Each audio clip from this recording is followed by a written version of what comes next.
Kebijakan pemerintah menyediakan alat kontrasepsi buat anak usia sekolah menuai pro dan kontra. Alih-alih mensosialisasikan resiko perilaku seks bebas kepada usia remaja, malah menyediakan alatnya. Ini naranya kemana? Unggahan sebuah akun TikTok.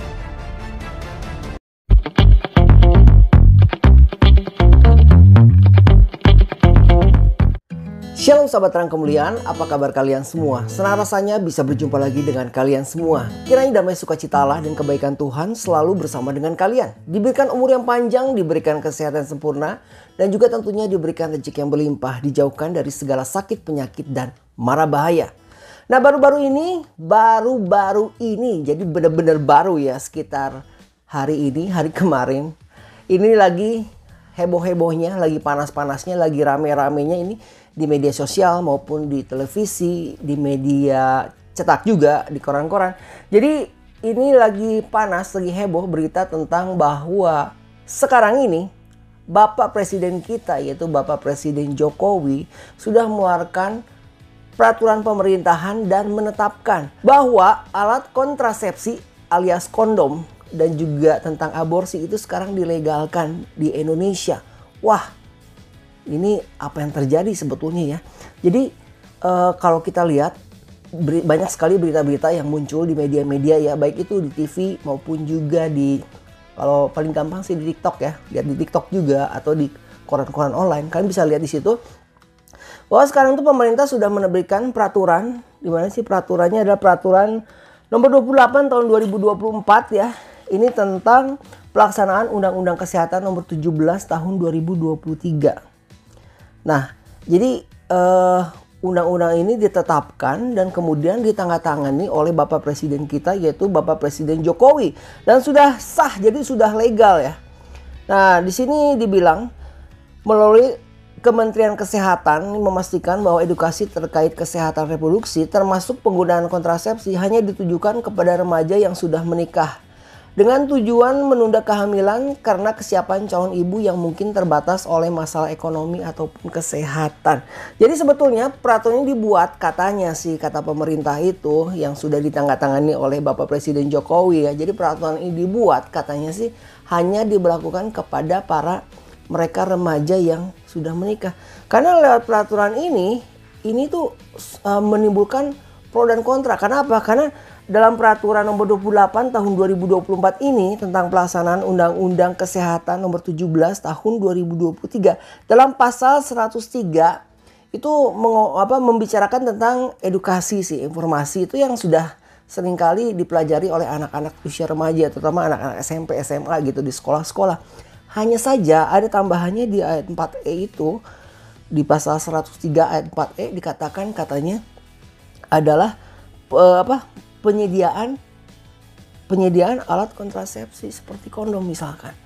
Nah, bukankah dengan adanya melegalkan remaja bisa memiliki alat kontrasepsi, bukannya ini menuju ke arah bebas, seks bebas ya, seperti Amerika contohnya. Karena negara Amerika pun yang menganut kebebasan itu kan seperti itu ya. Jadi apakah kita itu menuju ke arah negara bebas atau seperti apa? Karena walaupun dengan tujuan tadi dibilang ya, katanya tujuannya itu kan untuk kebaikan. Jadi ditujukan untuk remaja-remaja yang nikah dini mungkin ya, supaya kesehatannya itu tidak terganggu, dan maka dikeluarkanlah peraturan ini. Tapi bukankah dengan menyediakan alat kontrasepsi bukan berarti itu membuka pintu bagi remaja-remaja yang lain bahwa sebetulnya melakukan seks di luar nikah itu adalah bebas, adalah sah di mata hukum. Bayangkan. Sedangkan di agama sendiri kita kan secara Kristen ya tentunya kita ya, kan gak ada namanya seks sebelum menikah itu kan. Nah di sini akan saya bacakan lebih lengkapnya ya. Jadi di sini Kementerian Kesehatan memastikan bahwa edukasi terkait kesehatan reproduksi termasuk penggunaan kontrasepsi hanya ditujukan kepada remaja yang sudah menikah dengan tujuan menunda kehamilan karena kesiapan calon ibu yang mungkin terbatas oleh masalah ekonomi atau kesehatan. Mungkin itu dari dari segi positifnya ya. Pemerintah sebelumnya telah resmi menerbitkan peraturan pemerintah nomor 28 tahun 2024 tentang pelaksanaan Undang-Undang Kesehatan salah satu tujuan utama dari peraturan ini adalah meningkatkan layanan promotif dan preventif untuk mencegah masyarakat jatuh sakit. Jadi kalau misalkan untuk masalah ini mungkin sakitnya itu sakit HIV ya. Dimana kan WHO sendiri bilang katanya HIV itu ada yang bisa disembuhkan, ada yang tidak bisa disembuhkan. Nah, layanan tersebut mencakup kesehatan reproduksi untuk remaja, di mana pemerintah akan menggalakkan pemberian komunikasi. Nah, di sini ya, jadi di Peraturan Pemerintah Nomor 28 Tahun 2024 ini tentang implementasi layanan kesehatan, ini sebetulnya sih isinya ya, sebetulnya isinya positif ya, seperti ini nih, yaitu pemberian komunikasi, informasi, dan edukasi, serta pelayanan kesehatan reproduksi. Program ini mencakup edukasi mengenai sistem, fungsi, dan proses reproduksi, menjaga kesehatan reproduksi, perilaku seksual berisiko dan dampaknya, serta keluarga berencana dan kemampuan melindungi diri dan menolak hubungan seksual yang tidak diinginkan. Ini sih sebetulnya sudah dipelajari di sekolah-sekolah ya, khususnya untuk perlindungan dari edukasi tentang seks bebas ini, edukasi tentang ini ya, sistem reproduksi kepada remaja ya, kepada anak-anak khususnya ya, anak-anak remaja. Hanya saja di ayat 4E ini dengan ditandatanganinya Peraturan Pemerintah Nomor 28 Tahun 2024 ini menegaskan di ayat 4, di pasal 103 ayat 4 ini bagian E, bahwa adanya penyediaan alat kontrasepsi. Nah, ini menimbulkan pro dan kontra tentunya ya. Nih, juru bicara Kementerian Kesehatan Muhammad Syahril melalui keterangan resmi yang dikutip Info Publik pada Rabu 7 Agustus 2024 menjelaskan bahwa edukasi terkait kesehatan reproduksi juga mencakup penggunaan kontrasepsi. Jadi bayangkan kalau misalkan kalau tadinya di sekolah-sekolah itu diajarkan bagaimana kita cara menjaga perlindungan diri ya dari perilaku seks bebas lah katakan ya. Kemudian juga dijelaskan tentang sistem reproduksi yang baik, yang tidak baik seperti itu. Dan kemudian di sini ditambahkan adanya penyediaan alat kontrasepsi seperti kondom contohnya. Jadi dikasih bekal istilahnya, dibekelin gitu. Nah, jadi menurut kalian gimana nih? Ada sisi baik, ada sisi buruk. Tapi sih kalau menurut saya pribadi ya, kita kan bukan negara bebas ya. Kita bukan negara seperti Amerika yang bebas. Kita ada Indonesia yang masih menomorsatukan agama ya. Khususnya dalam kekristenan ya. Dengan adanya penyediaan atau peraturan yang ditandatangani dan disahkan ini berarti anak-anak remaja ini legal untuk menggunakan alat-alat kontrasepsi seperti kondom karena sudah disediakan dan dilegalkan oleh hukum. Juga tadi saya baca berita sih tentang aborsi, gimana ngomongnya? Aborsi. Itu katanya legal juga katanya. Nah, ini ngeri ya. Jadi kita menuju ke negara bebas. Jadi gimana pendapat kalian nih?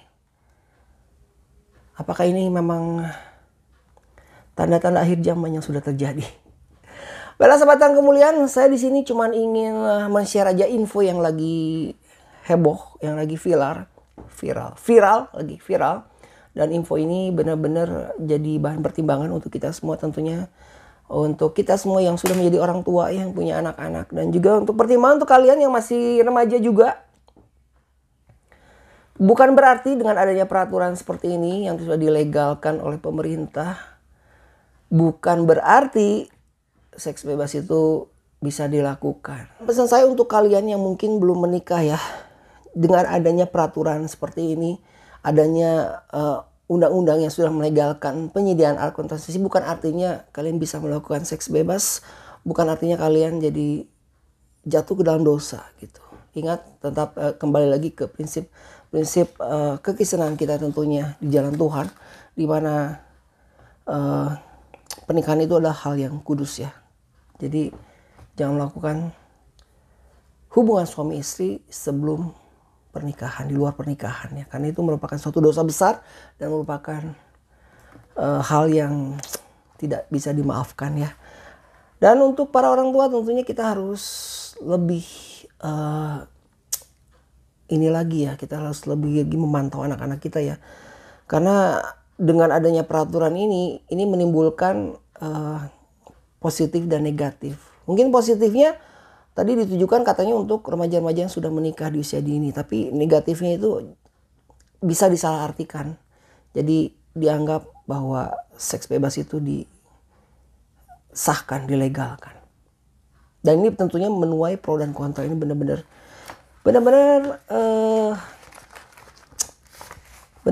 gimana ya? Ya pokoknya susah diomongin ya.